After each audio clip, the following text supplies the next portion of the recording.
What's up, and welcome back to another episode of Keeping Up with the Commanders. Welcome to Season 4, Episode 2 of Keeping Up with the Commanders.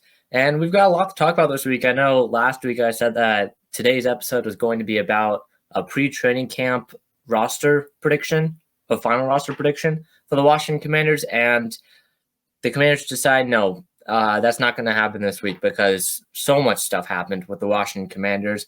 Also, as well with Brandon Aiyuk, we're going to talk about him to get things started.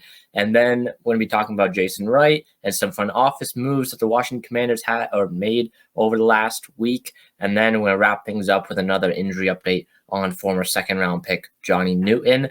The pre-training camp roster prediction will come out, though. I'm going to have that out next Monday, most likely.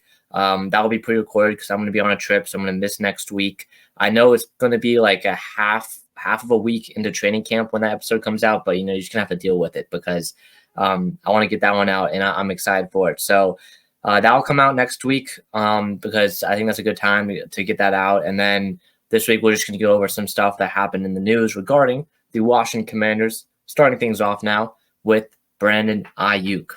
Now, of course, I mentioned it on last week's podcast. Brandon Aiyuk has been the main story for the Washington Commanders beyond probably Jane Daniels, I would say, over the last month and a half or 2 months. Brandon Aiyuk, I'm not going to go over everything that's happened with Brandon Aiyuk. I'm just going to say, in case you missed the last episode, in case you're living under a rock, if you're a Washington Commanders fan, Brandon Aiyuk, good friends with Jane Daniels. Of course, you know who Jane Daniels is. And Aiyuk has been hanging out a lot with Jane Daniels, and Aiyuk has given hints on his Instagram stories that he's unhappy with where things stand with the San Francisco 49ers, and that if he were to be on a team this year that would not be San Francisco, it would be the Washington Commanders. Of course, Brandon Aiyuk, superstar wide receiver for the 49ers. He's up for a contract extension, former first-round pick. He's going to be playing on his fifth-year option this year. And he's going to be a free agent in March. But Aiyuk, he has kind of unofficially done this multiple times over the last 2 months, but officially for real this time, Brandon Aiyuk has officially requested a trade from the San Francisco 49ers. Now, what does this mean? Nothing. I'm just going to tell you right now, it means nothing. From my perspective, right, Brandon Aiyuk has pretty much done everything he can in the last month and a half or so to let the 49ers front office know, let John Lynch know he is unhappy with it, where things stand with his contract extension and where in the contract negotiations that he's currently having with the 49ers. And we've kind of known this. We've kind of known Brandon Aiyuk has been unhappy. We've kind of known if Brandon Aiyuk were to be traded, he'd want to go to Washington or Pittsburgh. But officially now he has requested a trade. That's kind of just his last resort, I'm guessing, on trying to actually get traded out of San Francisco. Now, where do I stand with Brandon Aiyuk right now in terms of will he actually be in a different uniform that's not a San Francisco uniform week 1? I still don't think it's going to happen. I still think the 49ers will re-sign Brandon Aiyuk at some point. You look at kind of where and when they've signed their other top free agents like Fred Warner and Nick Bosa and Deebo Samuel. And I think those three, I want to say McCaffrey too is on this list, but I know those three for sure. They don't usually re-sign their upcoming free agent stars until late July, early August, sometimes far into August in some cases.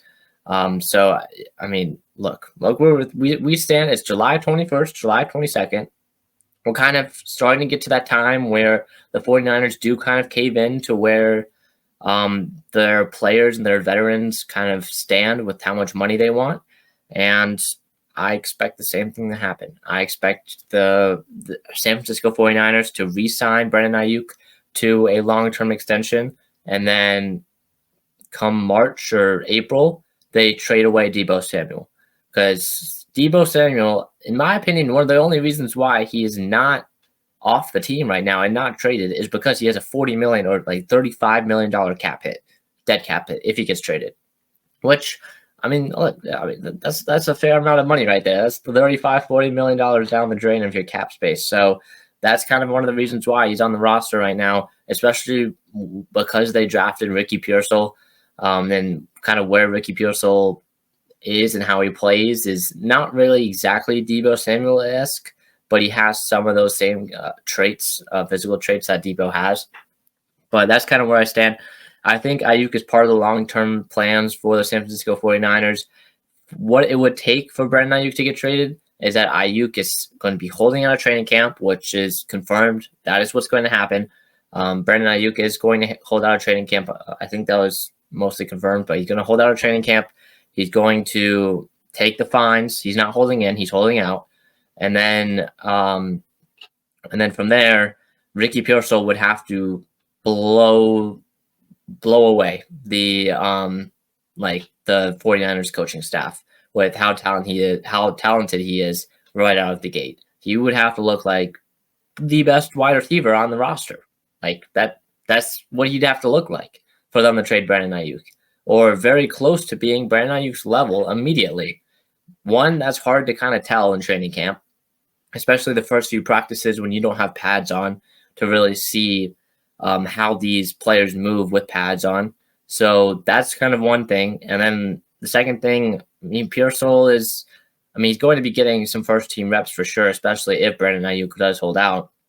But Pearsall wasn't really highly regarded as one of the top wide receiver prospects. I'm saying like top.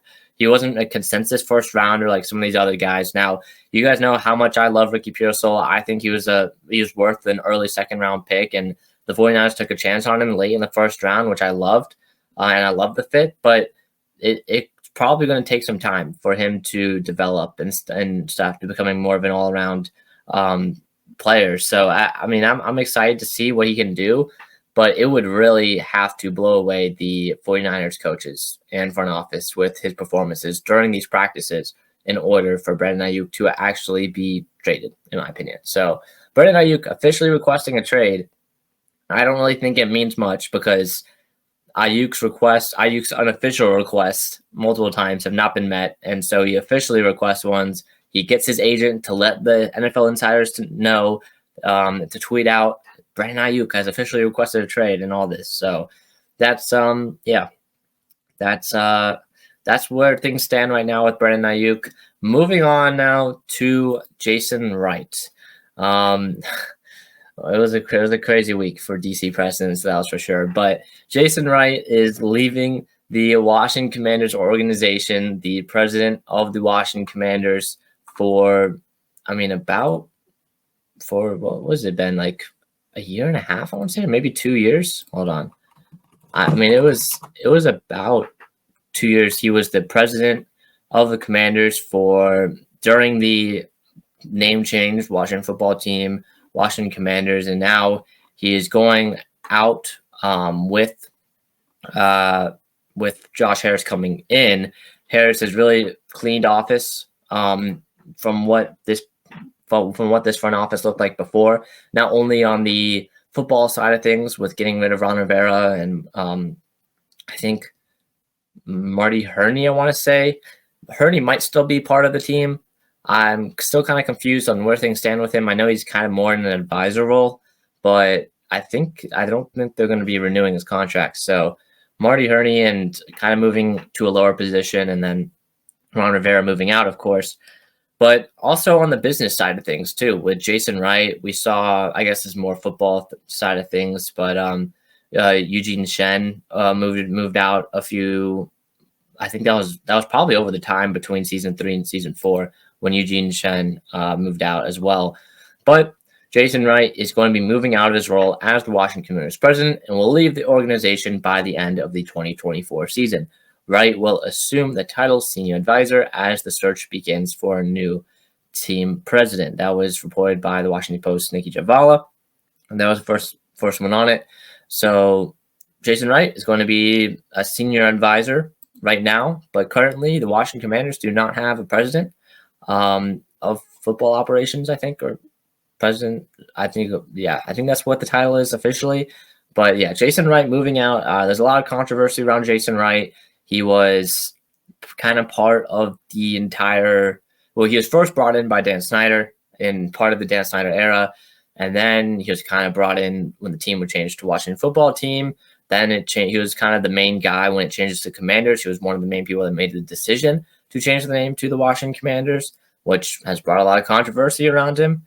But overall, I mean, this was kind of expected. I would say I didn't expect it now, but I did expect it at some point within the next year or so, just because Josh Harris has really been cleaning out shop in terms of getting rid of all these other people that Dan Snyder had in the front office. And Jason Wright was kind of one of the main people still left from the Washington football team era.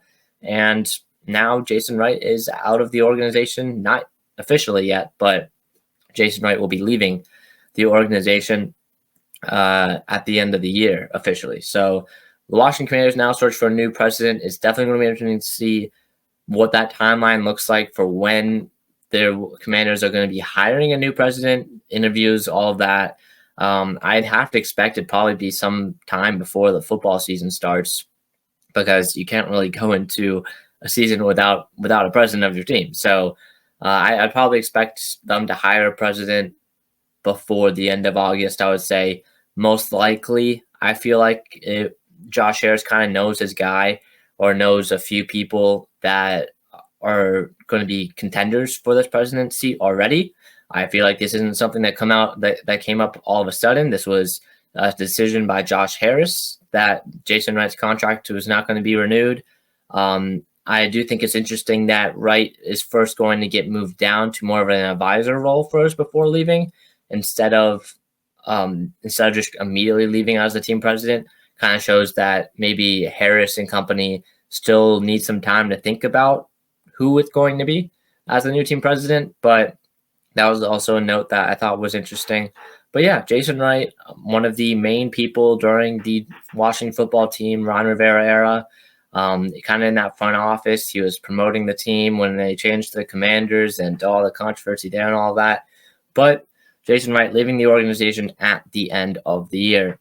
Now for another front office move, one that came to me by shock. This one was definitely shocking, I would say. Now, I don't know how many people know this person, but Adam Peters has hired Scott Fitterer to be hold on, let me get the official title of the name. All right, Scott Fitterer as a personnel executive for the Washington Commanders. If you don't know who Scott Fitterer is, he was most recently the general manager of the Carolina Panthers from 2021 to 2023. He got fired after two seasons ago, not the end of last season, but the end of the season before that. He left with Matt Rule. It was an absolute disaster for him. Scott Fitterer hired Matt Rule as his head coach, and it was an absolute disaster for the Carolina Panthers. You went through trading for Sam Darnold. You went signing, or they either signed or they traded for Baker Mayfield. It was a disaster for the Carolina Panthers. Matt Corral, all of that was all Scott Fitterer. But so Scott Fitterer is coming to Washington, and at first I'm a little bit concerned. I'm a little bit concerned about this hire. I don't really know why we'd bring in a guy like this. Now, Fitterer, of course, is going to have a lot less say in what happens in Washington compared to how much say he had. Like, he was in Adam Peters' position when he was in Carolina. So about Fitterer, again, Carolina from 2021 to 2023, he was a scout for the Giants, and then he kind of worked his way up in the Seahawks organization. He was a scout for the Seahawks for 10 years, then the director of college scouting there, co-director of player personnel, and then the VP of football operations in 2020 before being hired as the general manager for the Panthers in 2021. So his connection with Dan Quinn was probably a part of how he kind of got here. Dan Quinn, of course, being the DC linebackers coach in Seattle before going to Atlanta and then Dallas and then Washington.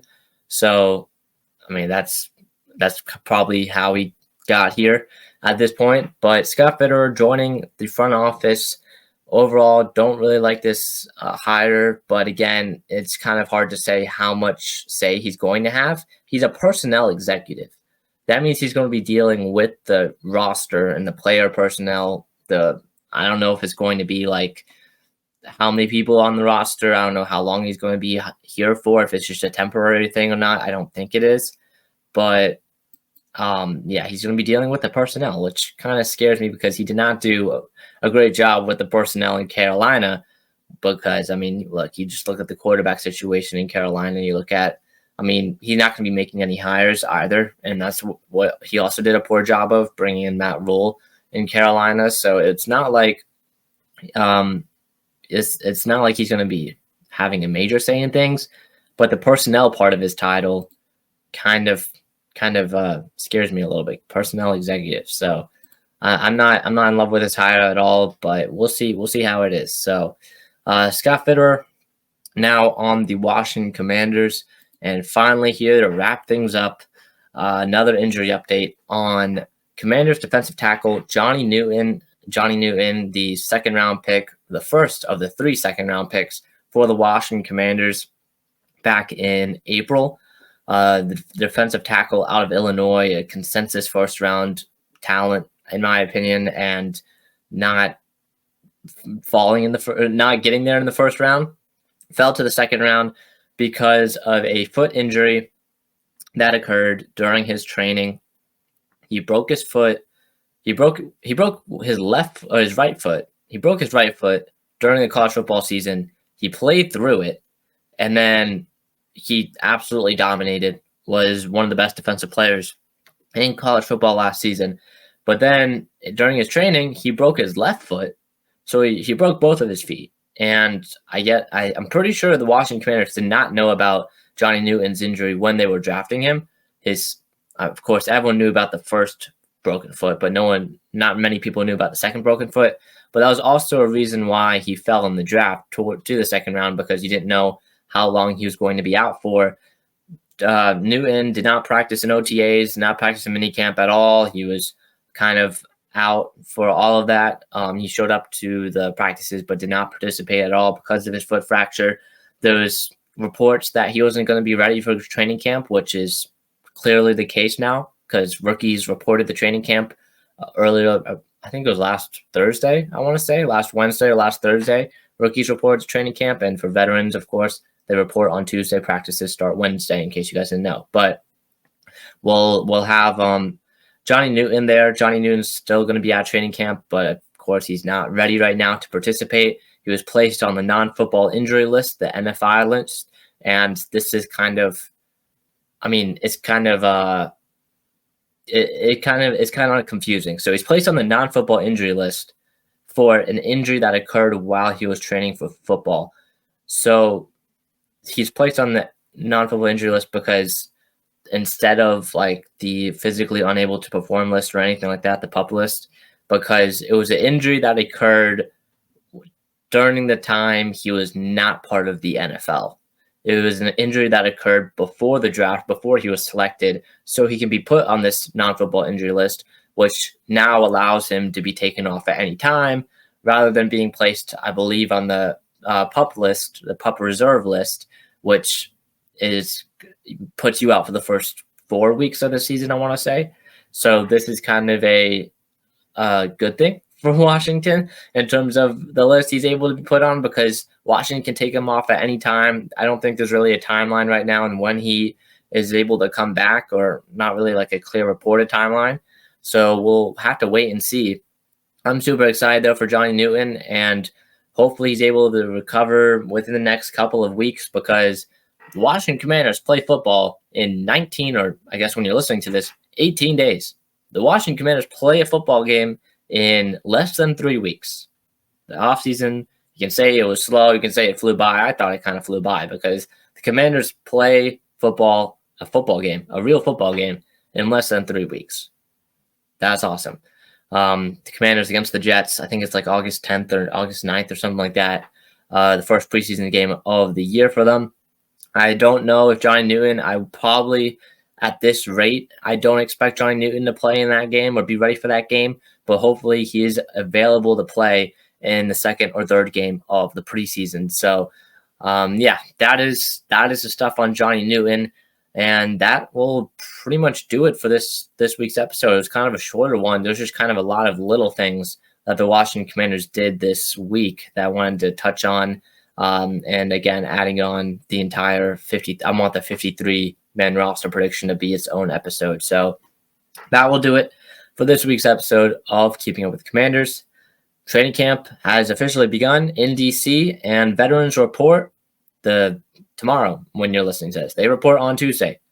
Football is back in DC, and I'm ready to go. That'll do it for this week's episode of Keeping Up with the Commanders. See you guys in the next one. Peace.